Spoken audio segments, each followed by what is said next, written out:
கிறிஸ்துவின் நாமத்தினாலே இன்னும் நிறைந்தவர்களுக்கு சார்பாக வாழ்த்துக்களை தெரிவித்துக் கொள்கிறோம். இந்த அருமையான வேளையில் கூட கர்த்தருடைய வார்த்தையிலிருந்து நாம் சில விஷயங்களை தியானிக்கலாம். இன்றைக்கு செய்தியினுடைய தலைப்பு என்னவென்று சொன்னால், தயவு செய்கின்ற தேவன் அல்லது தயவு பண்ணுகிற தேவன் என்கிற சில தலைப்பிலே நாம் பார்க்க போகிறோம். ஆதாரமாக எடுத்துக்கொண்ட வேத வசனம் அப்போஸ்தலர் என்ற புத்தகம் 27ஆம் அதிகாரம் 24வது வசனத்தை நம்ம நினைச்சலாம் தியானிக்கலாம். வசனம் என்ன சொல்லுங்க வாசிக்கலாம். பவுலே, பயப்படாதே, நீ ராயனுக்கு முன்பாக நிற்க வேண்டும். இதோ உன்னுடனே கூட யாத்திரை பண்ணுகிற யாவரையும் தேவன் உனக்கு தயவு பண்ணினார் என்றான். இந்த வசனத்தை வச்சு தான் நம்ம பார்க்க போகிறோம். தயவு பண்ணுகிறவர் ஆண்டவர், அது தேவன் தயவு பண்ணுகிறவர் சொல்லி பார்க்குறோம். அப்போ தயவு என்றால் என்ன அப்படின்னா, பரிவு, இரக்கம் சொல்லி சொல்லலாம். அப்போ இன்னைக்கு செய்தியோட தலைப்பு என்னன்னா, தயவு பண்ணுகிற தேவன் என்கிற தலைவில் பார்க்குறோம். இந்த பூமியில் அநேக ஜனங்கள் நினைக்கிறாங்க, வாழ்ந்து கொண்டு இருக்கிறாங்க. அதில் பலதரப்பட்ட மக்கள் நினைக்கிறாங்க, பலவிதமான சூழ்நிலை இருக்கிறாங்க. இருந்தாலும் ஒரு படிப்பு எடுத்துக்கிட்டோம் அப்படின்னா, மேலதிகாரிகளுடைய கண்களில் தயவு வேணும், பரிவு வேணும் அப்படின்னு சொல்லி சொன்னாங்க.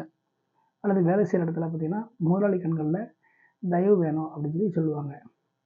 அல்லது ஒரு முக்கியமான ஒரு தொழில் ரகசியத்தை அறிஞ்சுக்கணும்னு ஒருத்தங்க கற்றுக்கொள்ள வராங்கன்னா, அவங்க தயவு காட்டினா நாங்கள் செய்வோம் அப்படின்னு சொல்லி சொல்லுவாங்க.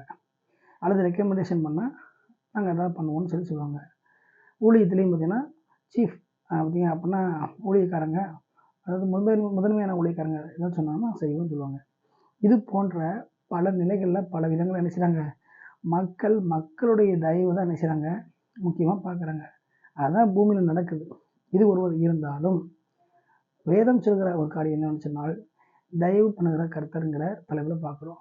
எந்த மனுஷன் இன்னொரு மனுஷனுக்கோ தயவு செய்தாலும் அவங்க நல்லா தான் இருப்பாங்க, அதில் மாற்றம் இல்லை. அப்படி ஒரு மனுஷனுக்கோ மனுஷிக்கோ செய்கிற அந்த தயவுலேயே அவர்கள் நன்றாக இருப்பார்கள் என்று சொன்னால், தயவு பண்ணுகிற தேவனுங்கிற தலைப்பில் பார்க்குற நாம தேவன் தயவு பண்ணுகிற விதம் அப்படின்னு பார்க்கும்போது அது அதை காட்டிலும் மேலானதாக இருக்கும். அப்போ அதை தான் நம்ம பார்க்குறோம். மனுஷனுக்கு பண்ணுறதே சூப்பராக இருக்கும்னா, மனிதர்களுக்கு தேவன் செய்கிற தயவு அதை விட மேன்மையானதாக இருக்கும். அது என்னன்னு பார்க்கும்போது தான் இந்த சம்பவத்தை பார்க்குறோம். இது என்ன சம்பவம்னா, அப்போஸ்தலனாகிய பவுல் என்கிற தேவ மனிதன் இருக்கிறாரு. அவர் கர்த்தரால் அழைக்கப்பட்டு சந்திக்கப்பட்டு அநேக பாடுகள் பட்டு ஊழியத்தில் இருக்கிறாரு. அநேக சபைகளை உருவாக்கி கொண்டு வருகிறார். நிறைய கடிதங்கள் எழுதி கொண்டு வருகிறார். அப்படி எழுதி கொண்டு வரும்போது நற்செய்தியை அறிவிப்பதற்காக அவர் நிறைய இடங்கள் என்ன செய்கிறாரு, ஊழியம் செய்கிறார். இப்படிப்பட்ட சூழ்நிலை அவரை என்ன செய்கிறாங்க, கைது பண்ணி சிறைச்சாலையில் வைக்கிறாங்க. ஒரு இடத்துல இன்னொரு இடத்துக்கு நாடு கடத்தமாக கொண்டு போகிறாங்க. கொண்டு போய் கொண்டு இருக்கும் பொழுது பார்த்தீங்க அப்படின்னா என்ன செய்கிறாங்க, ஒரு கப்பலில் என்ன செய்கிறாங்க, அவங்க பயணமாகறாங்க. அப்போ ஒரு கப்பல் சேதம் பார்த்திங்கன்னா வர்ற மாதிரி பவுலுக்கு வெளிப்படுத்தப்படுது. அப்போ அவர் சொல்லுகிறாரு, ஒரு கப்பல் சேதம் வர மாதிரி இருக்குது அப்படின்னு சொல்லி சொல்கிறாரு. ஆனால் கப்பல் ஓட்டக்கூடிய அந்த கப்பல் ஆட்கள்லாம் நம்பலை. கூட கைதிகள் வராங்க, பவுலும் கைதியாக இருக்கிறாரு. அப்போ அப்படிப்பட்ட ஒரு சூழ்நிலையில் பவுல் சொல்கிறத நம்பாமல் ஒரு இடத்துலேருந்து இன்னொரு இடத்துக்கு போவதுக்கு அவசரப்பட்டு போகிறாங்க. காற்று நல்லா தான் அடிக்குதே, மெதுவாக தான் போதே, பவுல் சொல்கிறோமோ எந்த சேதமும் வராது அப்படின்னு அவங்க நினைக்கிறாங்க.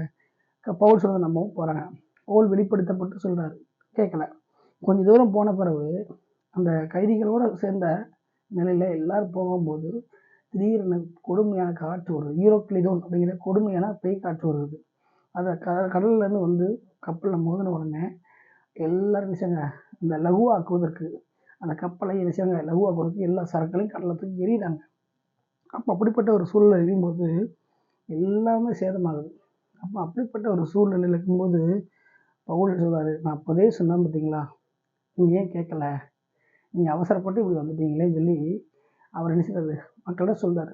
சொல்லிட்டு இருக்கும்போது ஒரு காரியம் சொன்னார், நீங்கள் எதுவும் பயப்படாதீங்க, பொருள் சேதம் தான் வருமே தவிர மனுஷர்களாகிய நம்முடைய வாழ்க்கையில் உயிர் சேதம் வராது.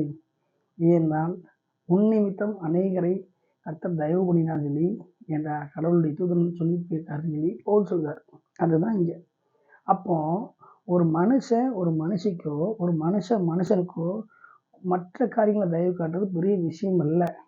ஆனால் தேவன் ஒரு மனுஷனுக்கு ஆத்துமாவை பிழைக்கும்படியாக ஜீவனை கொடுக்கும்படியான ஒரு வாய்ப்பை உண்டு பண்ணி தயவு காட்டுகிறார் என்று சொன்னால் அதை விட மிகப்பெரிய மேன்மையான காரியம் ஒன்றுமில்லை.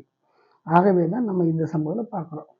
பவுல் மூலமாக தேவன் பேசுகிறாரு, தயவு செய்கிற தேவன் சொல்லி பார்க்குறோம். பூமிக்குள்ள காரியங்களுக்காக தயவு செய்வாங்க. ஆனால் தேவன் அப்படி இல்லை. நித்தியத்துக்கான காரியத்துக்கு தேவையான தயவை தேவன் செய்கிறவராக இருக்கிறார். அதை பவுல் மூலமாய் சுற்றியுள்ள ஆத்மாக்களுக்கு செய்ய ஆரம்பித்தார். பவுல் கூட இருந்தவங்கெல்லாம் அநேக கைதிகள். அவங்க எப்படிப்பட்ட நிலையில் கைதிகளாக இருந்தாங்க தெரியல. அன்றைய தினத்திலே பவுல் மூலமாக சொல்லப்பட்ட காரியப்படி காப்பாற்றப்படலைன்னா, தயவு காட்டப்படலைன்னா அவங்களாம் செத்து நரகம் இருப்பாங்க. அவங்க நரகம் போயிடக்கூடாதுங்கிறதுக்காண்டி பவுல் நிமித்தம் தேவன் என்ன செய்தார்? ஒரு மிகப்பெரிய தயவை ஏற்படுத்தி அவர்களை உயிர் பிழைக்க வைத்தார். அப்போ மனிதர்கள் மனுஷங்களுக்கு காட்டுகிற தயவு பூமிக்குள்ள தயவு. ஆனால் தேவன் காட்டுகிற தயவு நித்தியத்துக்கு நேராக வழிநடத்தக்கூடிய தயவு, ஆத்துமாவை அழிவிலிருந்து மீட்கக்கூடிய தயவு. அப்படிப்பட்ட தயவை தேவன் காட்ட ஆரம்பித்தார். எனவே இந்த செய்தியை கேட்டுக்கொண்டிருக்கிற ஒவ்வொரு தேவ பிள்ளைகளும், வாலிப சகோதர சகோதரிகளும் தெரிந்து கொள்ளக்கூடிய விஷயம் என்னவென்று சொன்னால், ஒரே வாழ்க்கை வாழ போகிறோம். கடைசி காலத்தில் வாழ்ந்து கொண்டிருக்கிறோம். தேவன் நம்மால் தயமாய், இரக்கமாய், பரிவாய் இருக்கிறார். இந்த தயவை நாம் பாக்கியம் என்று கருதி ஒரே வாழ்க்கையை இயேசுக்கு ஒப்பு கொடுத்து வாழ்க்கையிலே தொடர்ந்து நம்மை காத்துக்கொள்ள வேண்டும். தொடர்ந்து கர்த்தருக்காக எழுந்து பிரகாசிக்க வேண்டும் என்று சொல்லி புரிந்து கொள்ள வேண்டும். மனுஷர்களுக்கு காட்டுகிற தயவு உலகத்தோட முடிஞ்சு போகுது.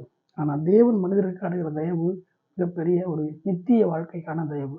அதை புரிந்து கொண்டு கர்த்தரை நம் வாழ்க்கையில் பெரிய காரியங்களை செய்வார் என்று விசுவாசித்து தொடர்ந்து தேவன் தருகிற தயவை பெற்றுக்கொண்டு பவுலைப் போல செயல்பட வேண்டும் என்று சொல்லி உங்கள் அனைவரையும் எங்கும் நிறைந்தவர்களையும் வாழ்த்துகிறது.